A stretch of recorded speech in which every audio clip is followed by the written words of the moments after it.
Bus ఈరోజు నేను కొత్తగా వచ్చిన మామిడికాయల్ని తీసుకొని మామిడికాయ ముక్కలతో ఊరుగా వేస్తున్నానండి.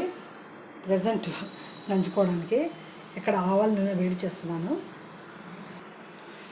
ఆవాలు, జీలకర్ర, మెంతుల పొడి ఇదంతా నేను కొట్టి పెట్టుకున్నాను. ఆ తర్వాత ఇందులో వెల్లుల్లి రెబ్బలు కూడా మిక్సీలోని పట్టించేస్తానండి.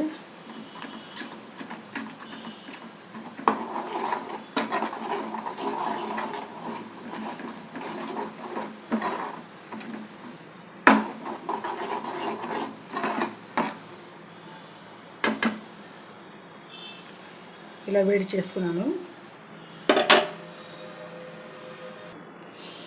ఉప్పు, పసుపు, కారము బాగా నిండుగా వేసుకున్నానండి.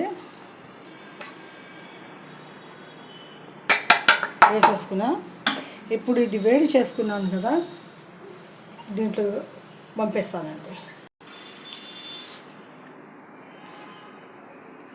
ఇప్పుడు ఈ వేడి చేసుకున్న నూనెలో నేను ఆవాలు, మెంతుల పొడి కొట్టి పెట్టుకున్నాను కదా, దాంతోపాటే ఇది గార్లిక్ కూడా కొట్టి పెట్టినాను. ఇప్పుడు ఇదంతా నేను కలిపేస్తానండి. ఇప్పుడు కలిపెట్టేస్తాను. ఎంత రుచిగా ఇంకా బాగుంటుందంటే ఆ 2 రోజుల తర్వాత ఊరితే చాలా బాగుంటుంది. ఒక్క నిమిషం. కాస్త నువ్వుల నూనె కూడా వేడి చేస్తున్నాను. రెడీ అయిపోయిందండి. నా స్టైల్లో, నా రాయలసీమ స్టైల్లో నేను ఈ విధంగా ఊరగాయ వేసాను. ఇది మీకు కొత్తగా అనిపించవచ్చు. మీరు కూడా ట్రై చేయండి. నిజంగా చెప్తున్నాను, చాలా మంచి రుచికరంగా ఉంటుందండి. ముందు అన్నీ మీరు వేడి చేసిన తర్వాత ఆ మసాలాలని కూడా కొద్దిగా వేడి చేసి దాంట్లో వేసుకొని పోసిన తర్వాత మీరు ఎంత రుచికరంగా ఉంటుందంటే గుమగుమలాడుతుంటుందండి. మంచి వాసన ఉంటుంది. మీరు ట్రై చేయండి, చాలా మంచి రుచికరంగా ఉంటుంది. హింగు కూడా వేసానండి. కొంచెం హింగు వేస్తే మంచి రుచి వస్తుందని చెప్పి చిలకరించాను. ఇంకా బాగా ఇందులో కలిపెట్టేద్దాం. ఆ హింగు రుచి కూడా చాలా బాగుంటుంది. మనం వేసుకుంటాం కదా ఊరగాయలు కూడా ఇట్లా హింగు వేస్తే బాగా రుచికరంగా ఉంటుందండి. ముక్క చాలా బాగా వస్తుంది.